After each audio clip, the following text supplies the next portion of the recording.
Inclusive Capitalism, an Ideology for Our Times. A video prepared by Professor Venugopal Ramachandran, Management Educator and Consultant, Coimbatore, India.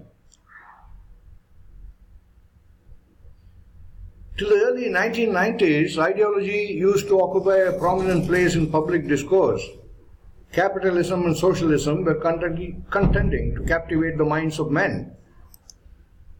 At the turn of the century, the proposition was advanced and is even now being actively propagated. Ideology is dead and principles have become passé.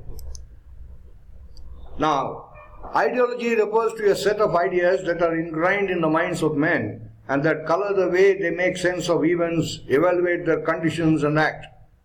Human beings, whether they are conscious of it or not, cannot help being influenced by ideas, imbibed by them.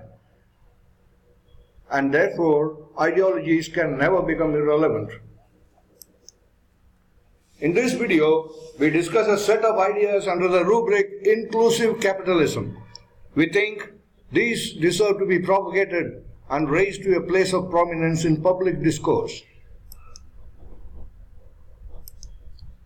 Let us begin our discussion on inclusive capitalism with Marx's basic critique of capitalism, which, despite many Marxist precepts having failed the test of time, still seems to have relevance. Perhaps that's why the President of France let himself be photographed going through Das Kapital at the height of the recent economic meltdown. Marx's basic proposition is as follows: a system based on social wealth creation, but private wealth appropriation, is doomed to fail. Then how does one explain that capitalism, that is, an economic system in which individual non-governmental actors are free to play a part in social wealth creation, is alive, while the collectivist socialist model has collapsed? To address this question, we will turn to the two varieties of capitalism that have existed in its history. One variety of capitalism is an exploitative system which ruled the roost in Marx's time and is far from extinct. We'll call this variety exclusive value appropriating capitalism. The other is a variety popularly called honest capitalism, entrepreneurial capitalism, and sometimes capitalism with a human face. We will call this inclusive value creating capitalism. This second variety is what has saved free enterprise from losing social legitimacy and collapsing. Exclusive value appropriating capitalism. Under this economic system, one or more capitalists set up a firm with their capital, purchase the laboring power of those without capital, appoint managers who act as their agents, and create value in the form of goods and services.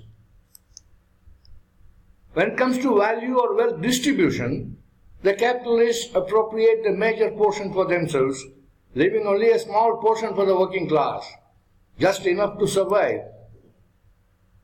Broad sections of the people are excluded from A, contributing capital, and B, the good things in life.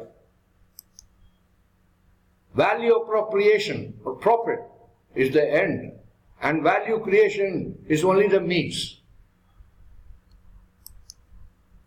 Now, inclusive value creating capitalism. The key features are: modern corporations were the harbingers of this variety. Two important consequences of their birth were: one, the socialization of capital because of public subscription to shares, and two, the separation of ownership and control in widely held corporations. Value creation came to be controlled by managers, some of whom saw themselves as trustees of corporate resources, acting on behalf of not just the shareholders, but also of employees and society in general, and their role as that of catalysts of societal value creation, of goods and services that are accessible to broad sections of people. These managers were not philanthropists though. Profits were important to them, but only as the means to sustain wealth creation, not as the ultimate end. Now let's turn to the pillars of inclusive capitalism, looked upon as an ideology. What we have talked about till now is of the two varieties of capitalism as economic systems or economic arrangements. Now let's turn to the concept of inclusive capitalism as an ideology. The three basic pillars of this ideology are: first, trusteeship. Capitalism argues for private ownership. All wealth is created by the actions of enterprising individuals of outstanding ability and therefore belongs to them. Disparities in wealth reflect individual greatness. Wealth redistribution amounts to robbing the great to benefit the puny. Socialism argues for public ownership. Wealth is created by society for society. It is a collective process.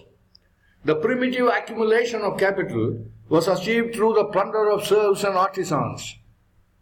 So all private property is therefore theft. Private property needs to be confiscated and converted to public property. Inclusive capitalism argues for trusteeship. Resources to be held in trust by outstanding individuals and deployed for producing value for all sections of society. Gandhiji said, as early as in September 3, 1939, supposing I have come by a fair amount of wealth, either by way of legacy or by means of trade and industry, I must know that all that wealth does not belong to me. What belongs to me is a right to an honorable livelihood, no better than that enjoyed by millions of others. The rest of my wealth belongs to the community and must be used for the welfare of the community. The second pillar of the ideology under discussion is the organizational economy. Now, capitalism argues for a market economy. It argues that an economy is too complex to be directed by any central authority. The task of coordinating production is therefore best left to market forces. In the long run, this will result in the most efficient utilization of all resources. The invisible hand of free competition will make self-interest serve the public good without intending to do so. Socialism argues for a planned economy. It argues that free competition does not result in public good but only leads to monopoly capitalism. Anarchy of production is inherent in the very nature of a market economy. The market economy can never change production for profit to production to meet people's needs. Therefore, we need a planned economy. Inclusive capitalism argues for an organizational economy. Modern economies can more appropriately be described as organizational economies, said Herbert Simon, the Nobel Prize-winning laureate, in the Journal of Economic Perspectives, 1991. Business organizations are not powerless before market forces. They can drive markets too. Business organizations can serve public good by providing market-based solutions to public issues, provision of cheap bottled water to the poor, and so on.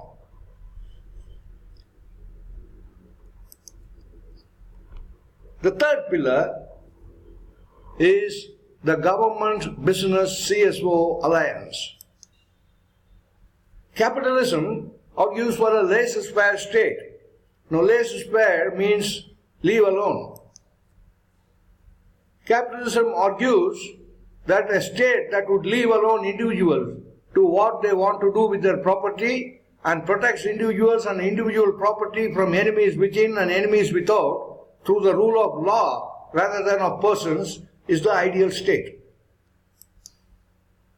Socialism argues for a proletarian state that would abolish private property, plan and coordinate production, and administer prices in the interest of the working class, and guard against the restoration of private property and capitalist production.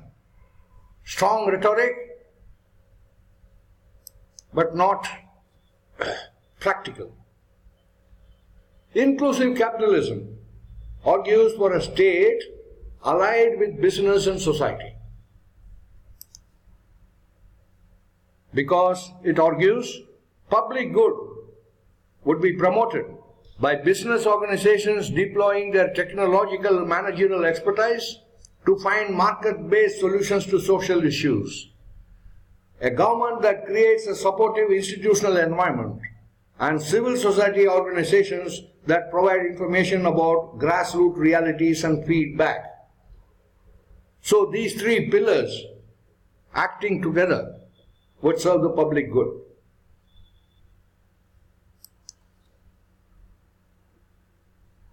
In sum, capitalism is based on private ownership, market economy, and laissez-faire state.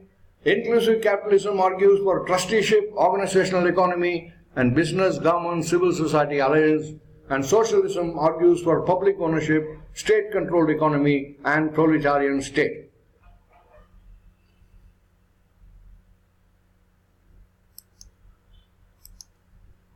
The idea of inclusive capitalism deserves to be propagated and explained.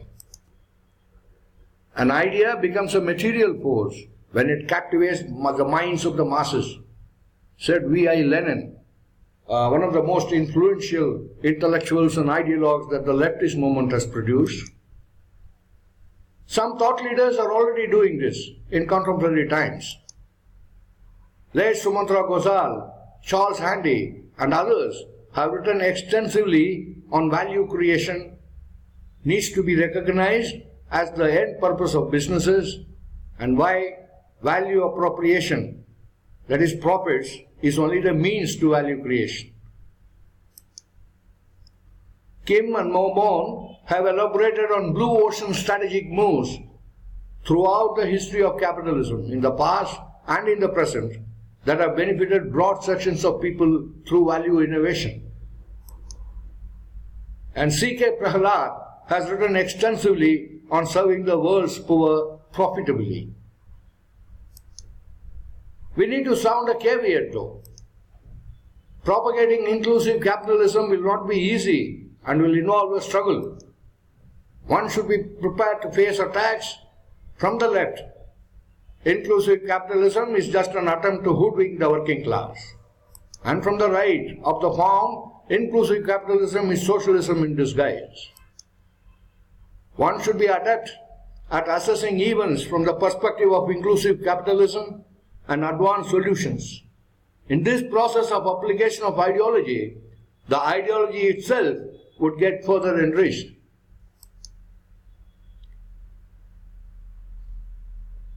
Thanks for listening. In case you are interested and would like to engage in a dialogue, please do contact me at venugr1954@gmail.com. Thank you very much for watching.